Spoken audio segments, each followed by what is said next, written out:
నమస్తే అండి అందరికీ. నా పేరు సతీష్ నాలమెల్లి. నేను పెట్టిన షార్ట్ వీడియోస్ చూసే ఉంటారు. మా విజయవాడ పరిస్థితి అయితే చాలా దారుణంగా అయింది. నేనైతే ప్రజెంట్ మా ఫ్రెండ్ రూమ్ తీసుకుని అయితే ఇక్కడ ఉన్నాము. వాటర్ ఫ్లో పెరగడం వల్ల ఇంట్లో వాళ్ళని తీసుకెళ్ళి మా అమ్మమ్మ వాళ్ళ ఇంటి దగ్గర మాది ఈస్ట్ గోదావరి అనమాట. అక్కడ వాళ్ళని దింపేసి ఇప్పుడు ప్రజెంట్ అయితే రూమ్ తీసుకుని ఉంటున్నాం. ఎందుకంటే మా ఇల్లు మొత్తం మునిగిపోయింది కాబట్టి టీవీ దగ్గర నుంచి ఇంట్లో ఉన్న ఫ్రిడ్జ్ చాలా సామాన్లు అయితే చాలా మునిగిపోయినాయి. చెప్పాలంటే ఆస్తి నష్టం ఎక్కువ జరిగింది ఫ్లడ్స్ వల్ల.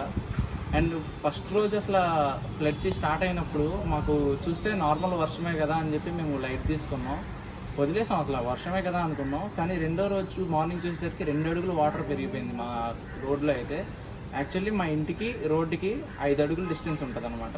అలాంటిది అక్కడే 3 అడుగులు పెరిగిపోయింది. కొద్దిగా గంటకి వాటర్ అయితే పెరిగిపోతుంది. సో ఇలా వాటర్ రావడానికి కూడా రీజన్ ఏంటంటే అక్కడ బొడమేరు కాలువ అయితే పొంగింది కాబట్టి అక్కడి నుంచి మాది ఆర్ఆర్పేట. సో అటువైపు మొత్తం పెరుగుతూ అపార్ట్మెంట్స్ వైపు నుంచి అలా మా ఇంటి దగ్గరికి అయితే వచ్చింది. ముందు ఇంటి దగ్గర ఉన్న వాళ్ళందరూ చాలా కంగారు పడ్డారు. ఈ కంగారులో ఇంకా ఒక బండిని సేవ్ చేస్తే ఇంకో బండిని సేవ్ చేయలేకపోయిన వాళ్ళం. అలా ముందు వస్తువులను అయితే సేవ్ చేసుకోవడానికి పైకి తీసుకెళ్ళి పెట్టడం అట్లా చేసాం. తర్వాత రీసెంట్గా నేను కార్ తీసుకున్నాను, మీరు చూసే ఉంటారు వీడియో కూడా. సో ఆ కార్ని దాన్ని లాస్ట్ స్టేజ్లో తీసుకెళ్ళి దాన్ని సేఫ్గా పెట్టేశాము. సో అప్పుడు కూడా వీడియో తీద్దాం అనుకున్నా, ఎందుకంటే నాకే ఎక్కడి వరకు వచ్చినాయి వాటర్. సో కార్కి అయితే డోర్ దాకా వాటర్ వచ్చేసాయి.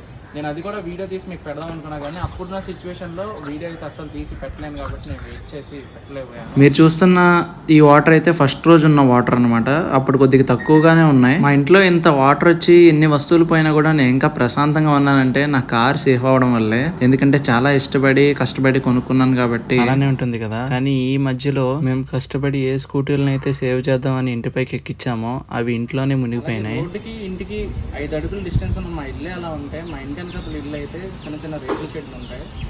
అలాగే మేము ఉండేది కూడా రెంట్ హౌసే, అదే మునిగిపోయింది. సో మీరు వెనకాల కూడా చూస్తే ఇక్కడ డ్రోన్ ఫుటేజ్లో మీరు చూడొచ్చు. ఇల్లు ఎక్కడుందో కూడా కనిపెట్టడానికి కష్టమైనంత లోతైతే వాటర్ వచ్చేసాయి. దగ్గర రోడ్డుకి 10 అడుగుల దాకా వాటర్ వచ్చాయి 3వ రోజు అయితే. ఇదైతే జీవితంలో ఎవరు ఎక్స్పీరియన్స్ చేసి ఉండరు ఇంత దారుణమైన సిచ్యువేషను. ఎందుకంటే దారుణమైన ఆస్తి నష్టం జరిగింది. కొంతమందిని అయితే కాపాడలేకపోయారు కూడా. మా ఇంటి వెనకతల సైడ్ దగ్గర ఒక 2 దాకా పెద్దవాళ్ళు బయటకు రాలేక చాలా చోట్ల అయితే ప్రాణాలు కోల్పోయిన సిచ్యువేషన్స్ కూడా మనం చూడొచ్చు. ఎందుకంటే విజయవాడలోనే ఒక కొండ కూలిపోయి 3 మనుషులు చనిపోయారు. సో చాలా దారుణమైన సిచ్యువేషన్స్ అనే చెప్పొచ్చు. ఇక్కడైతే మేము ఉంటున్న ప్లేస్కి అక్కడ నిండిన వాటర్కి మేము తినడానికైనా తాగడానికైనా మంచినీళ్ళైనా ఏదైనా కూడా ఇలా హెలికాప్టర్ ద్వారా ఇచ్చేవాళ్ళు. సో నేనైతే మా ఇంటి దగ్గర ఉన్న వాళ్ళ కోసం చాలా కష్టపడి ట్రై చేశాను. మా ఇంటి దగ్గర ఉన్న వాళ్ళు కూడా ట్రై చేశాము. ఇలా రెడ్ ట్రైన్ పట్టుకుని వాళ్ళు ఏమన్నా చూస్తారేమోనని మీరు ఇక్కడ చూడొచ్చు.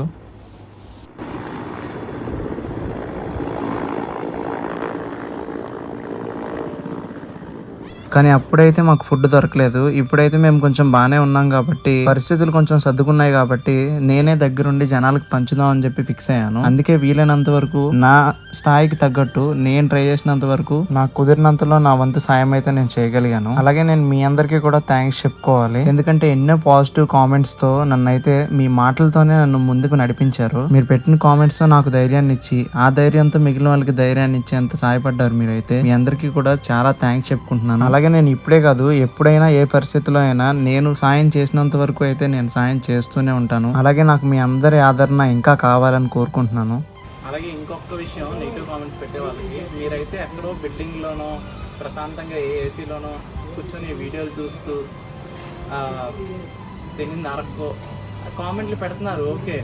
కానీ మీరు ఒక్కసారి మేము ఉన్న ప్లేసులకు వచ్చి మా ఇల్లుల దగ్గరకు వచ్చి నీళ్ళు మేమున్న పరిస్థితి మీరు చూస్తే మీరు ఇలాంటి కామెంట్లు అయితే పెట్టరు.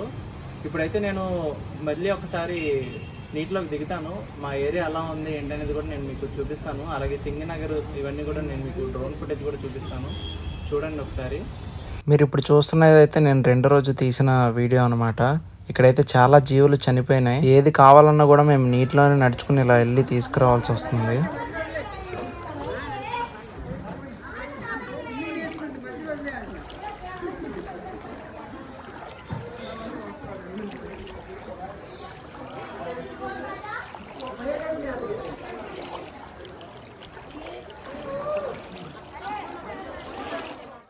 పగలే ఇలా ఉంటే రాత్రి ఎలా ఉందో చూడండి. అలానే రాత్రిపూట్ల కుక్కలు అయితే ఆకలితో చాలా గట్టి గట్టిగా అరిచేవి. లైట్ అయ్యండి అలాగ అటు అటు. ఇంకేంటి అక్కడ లేట్ వేసి కూర్చున్నారు వాళ్ళు వెళ్ళిపోతున్నారు. ఇంకా ఎవరు వెళ్ళిపోతున్నారు? ఈ 1వ తారీఖు సెప్టెంబర్ 2024 అనేది విజయవాడకి గుర్తుండిపోయే రోజు. ఎందుకంటే అంత దారుణమైన రోజు. ఎవ్వరం కూడా ఎక్స్పెక్ట్ చేయలేదు ఎంత దారుణంగా అవుతుందని. ఆ ఒక్కరోజు వాటర్ ఎలా అయితే పొంగాయో ఆ ఒక్క రోజులోది వాటర్ పోవడానికి 1 వారం అయితే టైం పట్టింది. ఈ 1 వారంలోనే అల్లకల్లోలం జరిగిపోయింది. ఇది జరిగిందంటే కూడా నేను హ్యాపీగా ఫీల్ అయ్యేది ఏంటంటే మనం అందరం ప్రాణాలతోనే, అంటే ఇక్కడ ఉన్న విజయవాడలో చాలామంది ప్రాణాలతో బయటకు రావడం అనేది ఒక మంచి విషయం. ఎందుకంటే వస్తువు పోయినా డబ్బులు పోయినా తర్వాత సంపాదించుకోవచ్చు, కానీ ఎప్పుడైతే ప్రాణాలు లాంటివి పోతే మళ్ళీ రావు కదా. సో ఆ విషయానికి నేను కొంచెం ప్రశాంతంగా ఉన్నాం. సో విజయవాడలో చాలామంది అందుకే కొంచెం ప్రశాంతంగా ఉన్నారని నా ఉద్దేశం. అలానే మన గవర్నమెంట్ కూడా ఏ విషయంలో మనకి తక్కువ కాకుండా చాలా విధంగా హెల్ప్ చేశారు. మీరు ఇక్కడ చూడొచ్చు, కేవలం నిత్యావసర వస్తువులు అందజేయడానికి ఎన్ని వాహనాలు ఉన్నాయో. మీరు విజయవాడలో ఉండే వాళ్ళైతే ఈ రోడ్డు గురించి మీకు తెలిసే ఉంటుంది. గొల్లపూడి నుండి భవానీపురం వరకు రోడ్డు మొత్తం కూడా ఈ వాహనాలు అయితే ఉన్నాయి. అలానే మున్సిపల్ కార్పొరేషన్ వాళ్ళకి కూడా థ్యాంక్స్ చెప్పాలి. ఎందుకంటే మనందరం బాగుండాలని కోరుకుని మనకు ఎలాంటి అనారోగ్యం రాకుండా మనల్ని కాపాడేది మున్సిపల్ కార్పొరేషన్ వాళ్ళే. అంతేకాదు గడిచిన ఈ 1 వారంలో పోలీసులు మరియు డాక్టర్లు తమ కర్తవ్యాలను నిర్వర్తించి మనల్ని కాపాడడంలో తోడ్పడ్డారు. మీరు ఇక్కడ చూడొచ్చు రోడ్ల మీద చెత్త ఎలా పేరుకుపోయిందని.